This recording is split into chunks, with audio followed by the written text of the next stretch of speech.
I'm Coach Tracy with MeatRx. I'm here today with another great success story with Leah, and she's going to tell us about her life and how things have been before carnivore and how they are after carnivore. Hi, Leah. Hi, great to meet you and wonderful to be featured on this. I really look forward to it. Oh, thank you for coming so much. I love hearing stories of success, and you have a very special situation in your success story. But can you begin by telling me what was life like before you came to a meat-based diet? Well, I've always loved meat, first of all, and even had aversions when I was a kid to sweet fruits and candies. Never been somebody who gravitated toward that kind of thing growing up in Ohio. Loved meat, including the burnt ends, which maybe aren't the healthiest, but my body was trying to tell me something from a young age. And I'll start by saying the greatest application for nutrition. I mean, for me, I'm going to give birth in 4 days. So being pregnant, I feel great about eating mostly meat and eating bioavailable food. So that's just, I'll put that in there right away. But going back, I've been interested in cause and effect my whole life, and kind of I've always been doing N=1 type like science experiments with food. And some of it's been on the healthier side. Some of it's been a little bit more, challenging. It's never really been about body image, but about kind of controlling something we can control, which is food. And to be able to feel the best that we can. So for the last 10 years, I've been more keto, lower carb, because I've felt best that way. It hasn't been 100% meat, but, human metabolics have interest in that has kind of led me to keto about 10 years ago in college. And I noticed my digestion has never been great with fiber. So it's kind of been a gradual process, little by little, whittling out the foods that don't serve me well, which has mainly been fiber. So starting 10 years ago, that I kind of took that approach, and it's been more of a cyclic keto, not 100%, dogmatic approach by any means, but it was mostly meat.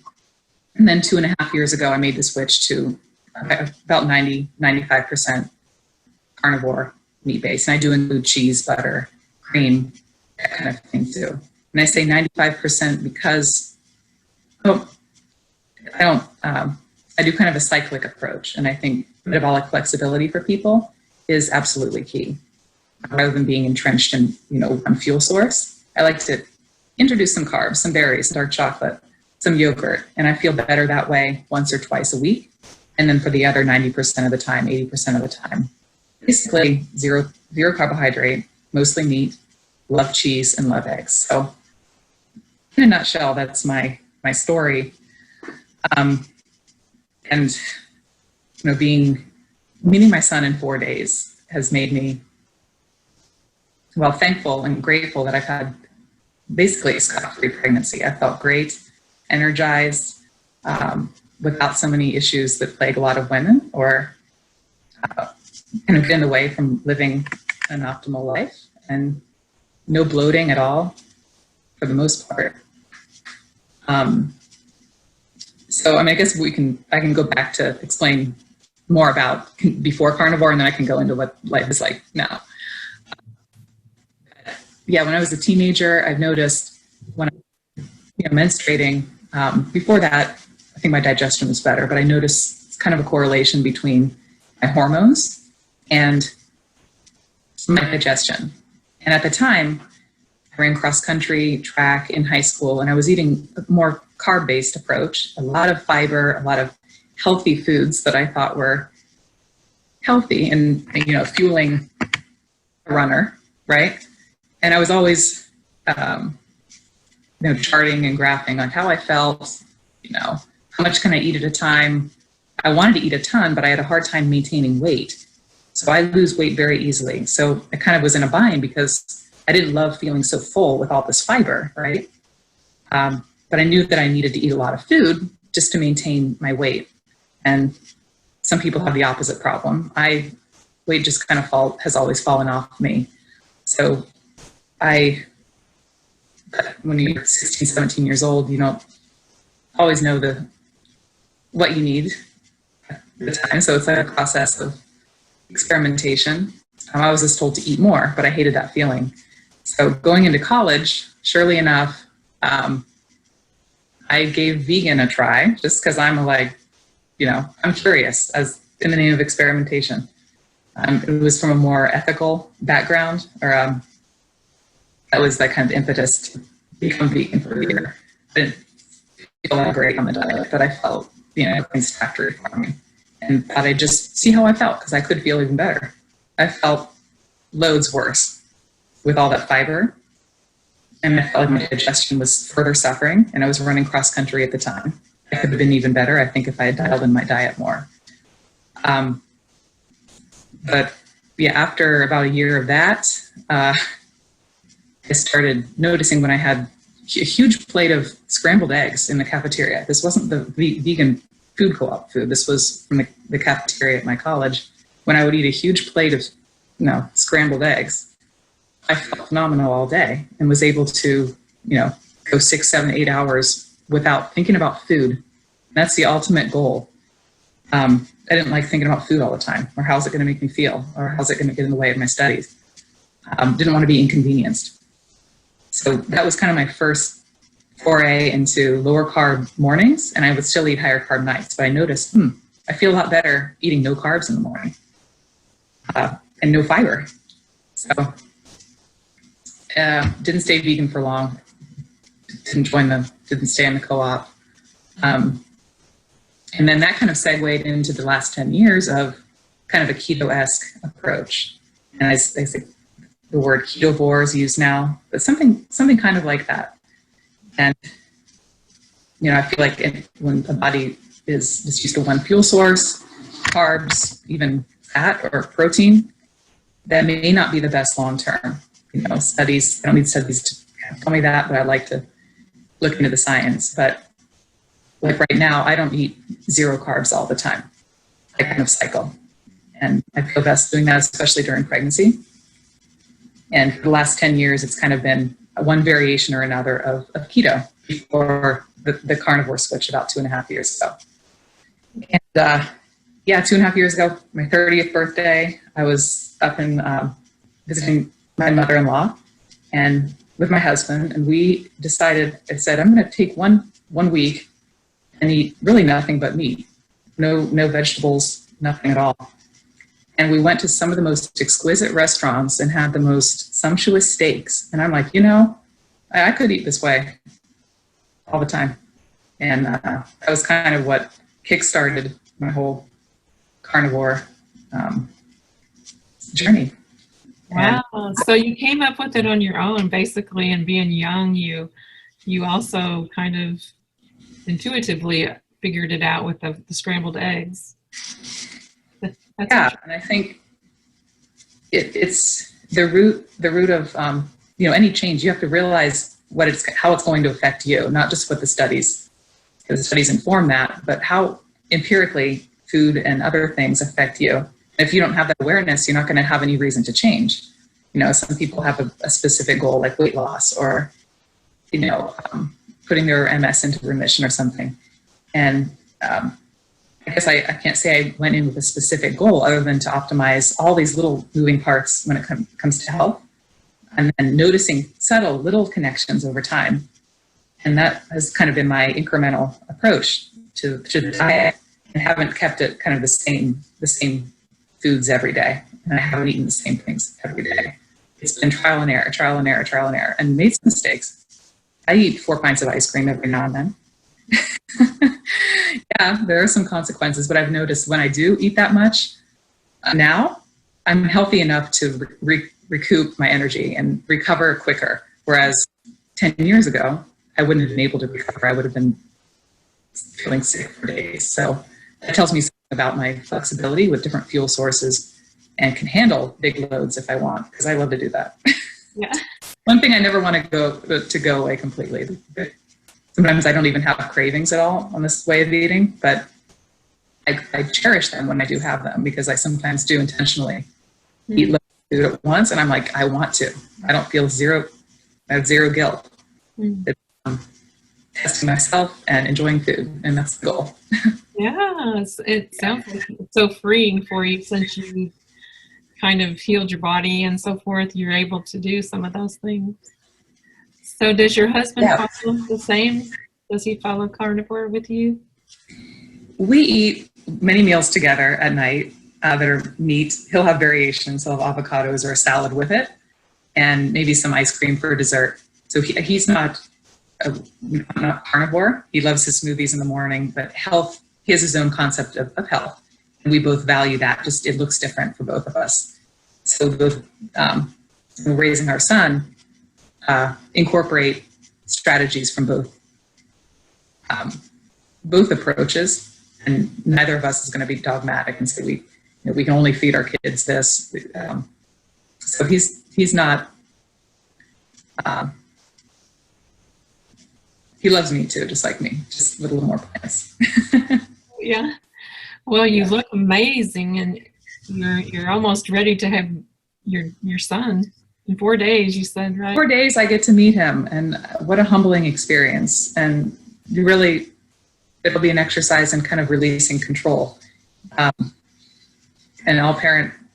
parenthood is that. So he's breech. I don't want to say unfortunately, but his head is right under my right rib cage here. So we have a C-section scheduled 4 days from now.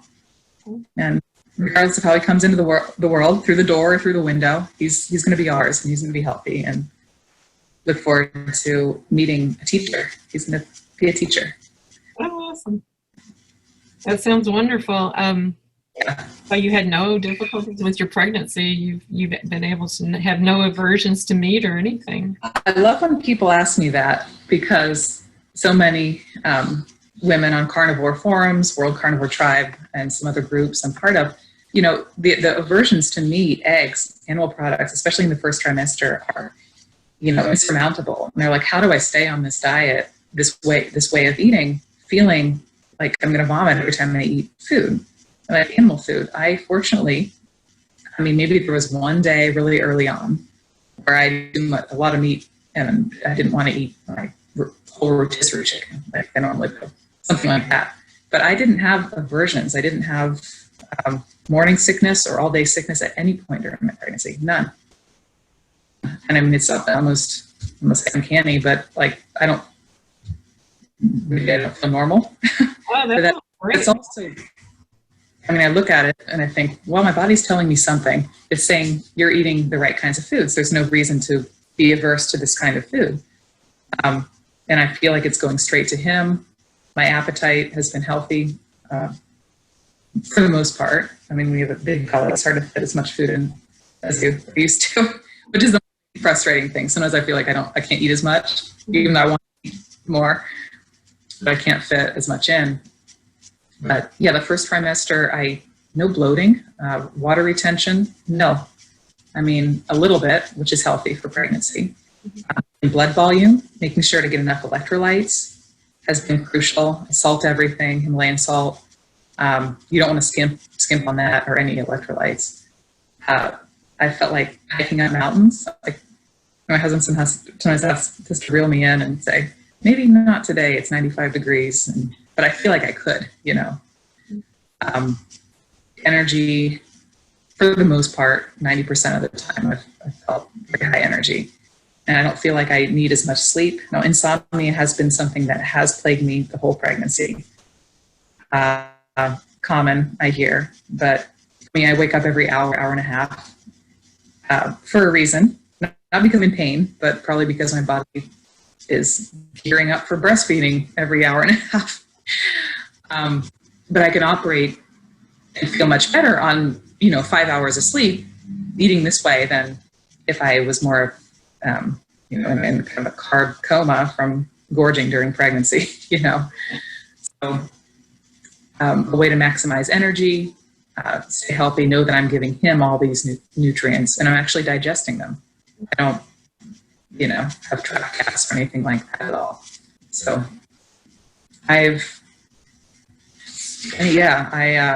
and when it came to transition, I guess there really wasn't a harsh keto flu transitional period where I was carb-based to fat burning. I never really went through that coming from a more, keto background, being more fat adapted ketogenic. I was used to that, those periods, of 4 to 5 days of no carbs.